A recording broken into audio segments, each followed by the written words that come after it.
അങ്ങനെ BJP ബന്ധം CPM പറഞ്ഞിട്ട് കാര്യമുണ്ടോ? എന്ത് അബദ്ധമാണ്. ഒരു കാരണവശാൽ അതൊക്കെ പഴയ ചരിത്രമാണ്. ആള് മാറിപ്പോയി. പുതിയ ആള് രാജീവ് ചന്ദ്രശേഖർ ഇപ്പം പ്രസിഡന്റ്. മനസ്സിലായില്ലേ? ഞാൻ ദേശീയ സമിതിയിലെ അംഗമാണ്. പഴയ ചരിത്രമായി പറയുന്നത്. അത് ശരിയാ. ഇനി അതൊന്നും നടക്കില്ല. കോൺഗ്രസ് അൻവറിനെ എനിക്ക് അൻവറിനെ പേടിക്കുന്നല്ലത്. ഒരു കാരണവശാലും അവിടെ വിജയസാധ്യതയുള്ള സ്ഥാനാർത്ഥിയല്ല ഷൗക്കത്തിൻ്റെ അപ്പൻ വാപ്പ എൻ്റെ സുഹൃത്താണ്. എനിക്ക് സന്തോഷമുണ്ട് ഷൗക്കത്ത് സ്ഥാനാർത്ഥിയായത് സന്തോഷം. പക്ഷെ ഇപ്പോഴത്തെ രാഷ്ട്രീയ സാഹചര്യത്തിൽ ഷൗക്കത്തിനൊരു വിജയപ്രതീക്ഷയില്ല അവിടെ. അതതിൻ്റെ പ്രശ്നം. അത് തന്നെയല്ല, അവിടെ ജനകീയ നേതാവായിട്ടുള്ള പലരെയും മാറ്റിക്കൊണ്ടാണ് ഷൗക്കത്തിന് സീറ്റ് കൊടുത്തത്. അതിനകത്ത് മുസ്ലിം ലീഗിൻ്റെ അതിപ്രസരമാണ് ഉണ്ടായിരിക്കുന്നത്. അത് അപ്പം അവിടെ മുസ്ലിം മാത്രമല്ലല്ലോ അവിടെ ഉള്ളത്, മറ്റുള്ള മതസ്ഥരുടെ ഇടയ്ക്ക് വളരെ മോശം അഭിപ്രായം ഉണ്ടാക്കിയിരിക്കുകയാണ്. അത് ഷൗക്കത്തിന് ഗുണമാവില്ല എന്ന് എൻ്റെ അഭിപ്രായം. ഞാൻ ഇന്നയാളെ പരിഗണിക്കുമെന്ന് പറയാം. ഞാൻ BJP ജയിക്കണമെന്ന് പറയുന്ന ആളാണ്. അപ്പം ഞാൻ കയറി ഇന്നയാളെ പരിഗണിക്കുമെന്ന് പറയാൻ പറ്റില്ല. പക്ഷേ അവിടെ മലയോര മേഖലയോടും കർഷകരോടും ഒരു ഉത്തരവാദിത്വമുള്ള ഒരു സ്ഥാനാർത്ഥി വരിക എന്നുള്ളതാണ് അതിൻ്റെ മര്യാദ. ആ മര്യാദ കാണിക്കേണ്ടതായിരുന്നു.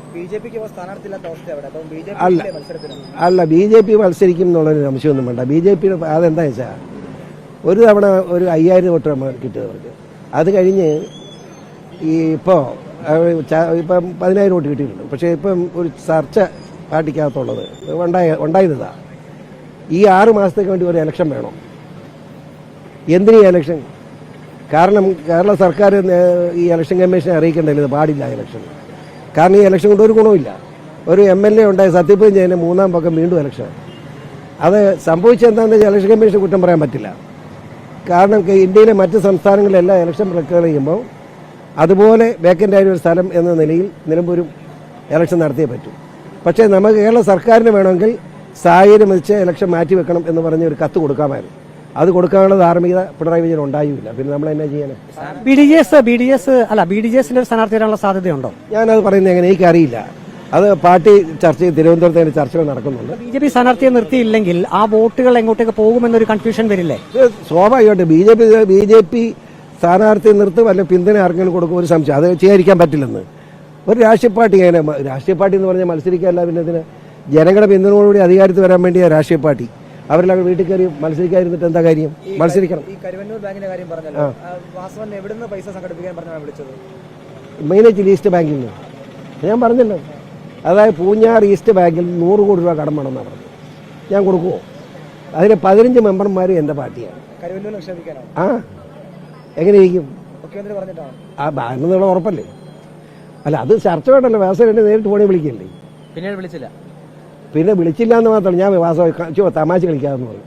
പിന്നെ ഫോൺ വെച്ച് എന്നോട് മിണ്ടിയിട്ടേ ഇല്ല. സംശയം എന്താ? രസന അത് കഴിഞ്ഞ് ഒരു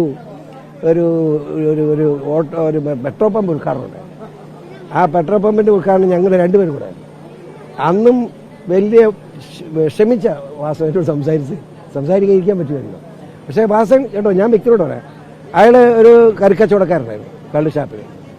പക്ഷേ ആ കറിക്കച്ചവടക്കാരനായ വാസവൻ ഇന്ന് കേരളത്തിൻ്റെ മുഖ്യമന്ത്രിക്ക് തുല്യമായ ഒരു മന്ത്രിയായി മാറി.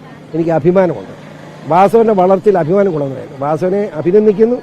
ഇത്രയും നല്ല നിലയിൽ വളർന്നു വന്നതിൽ എനിക്ക് അദ്ദേഹത്തോടുള്ള ആ ബന്ധം സത്യം പറയാം, അഭിമാനം തോന്നുന്നുണ്ട്. ഇത്രയും താഴെ കിടന്ന് വളർന്നു വന്ന വാസവൻ കേരളത്തിൻ്റെ ഏറ്റവും വലിയ പ്രഗത്ഭനായ മന്ത്രിയായിട്ട് മാറി അഭിമാനകരമാണ്. ഞാൻ അദ്ദേഹത്തെ പിന്തുണ പ്രഖ്യാപിക്കാറുണ്ട്. അങ്ങനെ BJP ബന്ധം CPM പറഞ്ഞിട്ട് കാര്യമുണ്ടോ? എന്ത് അബദ്ധമാണ്. ഒരു കാരണവശാൽ അതൊക്കെ പഴയ ചരിത്രമാണ്. ആള് മാറിപ്പോയി. പുതിയ ആള് രാജീവ് ചന്ദ്രശേഖർ ഇപ്പം പ്രസിഡന്റ്. മനസ്സിലായില്ലേ? ഞാൻ ദേശീയ സമിതിയിലെ അംഗമാണ്. പഴയ ചരിത്രമായി പറയുന്നത്. അത് ശരിയാ. ഇനി അതൊന്നും നടക്കില്ല. ഇങ്ങനെ ഭാര്യാർ ബന്ധമൊക്കെ അങ്ങനെ ബന്ധമൊക്കെ പ്രഖ്യാപിച്ച് കച്ചവടമൊക്കെ ഉണ്ടായിരുന്നു. ഇനി നടക്കില്ല. ഒരു സംശയം വേണ്ട. BJPക്ക് വോട്ട് ചെയ്യാൻ, BJP പ്രവർത്തകർക്ക് വോട്ട് ചെയ്യാൻ ഒരു സ്ഥാനാർത്ഥി ഉണ്ടാവും.